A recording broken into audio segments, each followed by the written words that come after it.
ఓం నమః శివాయ. ఓం నమో నారాయణాయ.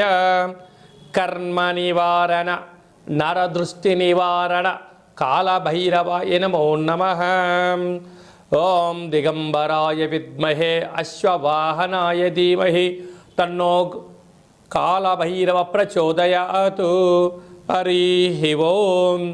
మా ఛానల్కి స్వాగతం. చూస్తున్న వీక్షకులకు ప్రేక్షకులకు ప్రియ కాళభైరవ భగవద్బంధులకి స్వాగతం పలుకుతూ మమ్మల్ని ఎంతగానో ఆదరిస్తూ ఉండబడినటువంటి ప్రియ సోదర సోదరీమణులకు, జ్యోతిష్య అభిమానులకు, హిందూ ఆధ్యాత్మిక భగవద్బంధులకి అందరికీ కూడా ముందస్తుగా ఆదివారం అమావాస్య మరియు మాఘమాస ప్రారంభకాల సమయంలో విశేషమైనటువంటి మహాసరస్వతి అమ్మవారి యొక్క జయంతి ఆశీస్సులు, రథసప్తమి, విశేషంగా భీష్మాష్టమి సందర్భంగా ఎలాంటి విధి విధానం పాటించడం వలన సకల గ్రహదోషాలు తొలగిపోయి నూతన ఆంగ్ల సంవత్సర ప్రారంభకాల సమయంలోనే మొదటి అమావాస్య ఆదివారం అమావాస్య సందర్భంగా ఎలాంటి ఐశ్వర్యాన్ని పొందడం వలన సకలమైనటువంటి గ్రహదోషాలు, వాస్తు, నరదృష్టి, సకల భూత ప్రేత పిచాచ బ్రహ్మర యక్షర యమదూత శాకిని డాకిని గ్రహదోషాలను తొలగించుకొని ఐశ్వర్యం పొందాలో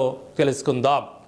16/1/2026 నుండి 31/1/2026 వరకు పుట్టినటువంటి వారందరికీ కూడా ముందస్తుగా జన్మదిన శుభాకాంక్షలు. గతంలో వివాహం చేసుకున్న వారికి వివాహ వార్షికోత్సవ శుభాకాంక్షలు. ద్వాదశ రాశుల్లో గ్రహ గమనాన్ని వీక్షింపచేద్దాం. మిథున రాశిలో దేవగురు బృహస్పతి సంచార స్థితి, సింహరాశిలో కేతు సంచార స్థితి, ధనుసు రాశిలో బుధ సంచార స్థితి, మకర రాశిలో ఏడాది తర్వాత రవి కుజ శుక్ర సంచార స్థితి, కుంభరాశిలో రాహు సంచార స్థితి, మీనరాశిలో శనైశ్చర స్వామి వారి యొక్క సంచార స్థితితో ద్వాదశ రాశుల్లో గ్రహ గమనాలు ఈ విధంగా ఉన్నాయి. వృషభ రాశి వారికి భాగ్యస్థానంలో పంచమగ్రహ సంచార స్థితి దోషం ఉన్నప్పుడు వృత్తులలో, ఉద్యోగాలలో, వ్యాపారాలలో, అన్యోన్య గృహస్థాశ్రమ జీవితంలో, పార్ట్నర్షిప్ వ్యవహార కార్యక్రమాలలో ఎలాంటి మెలకువలను పాటించడం వలన దోషాన్ని తొలగించుకొని ఆదివారం అమావాస్యలో సందర్భంగా ఐశ్వర్యాన్ని ఎలా పొందాలో ఈ వీడియోలో సవివరంగా సంపూర్ణంగా తెలుసుకుందాం. వృషభ రాశిలో ఏ ఏ నక్షత్రాలు వస్తాయి అనగా కృత్తికా నక్షత్రంలోని 2, 3, 4 పాదాలు, రోహిణీ నక్షత్రంలోని 4 పాదాలు, మృగశిర నక్షత్రంలోని 1, 2 పాదాలు కలిపితే వృషభ రాశి. రాశాధిపతి శుక్ర భగవానుడు. వీరికి అనంతమైనటువంటి సంపద కలగడానికి 2వ స్థానంలో గురు సంచార స్థితి యోగదాయకం. అర్ధాష్టమ కేతు, చిన్న చిన్న విషయాలకు ఆందోళన చెందనక్కర్లేదు.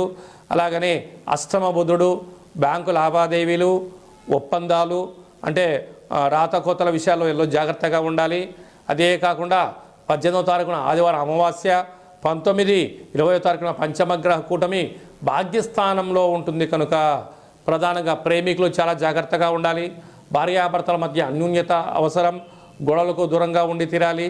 పార్ట్నర్షిప్ వ్యవహార కార్యక్రమాలు చేసేటప్పుడు కొన్ని విషయాలను విననట్టు వదిలేయాలి, చూసినా చూడనట్టు ఉండగలగాలి.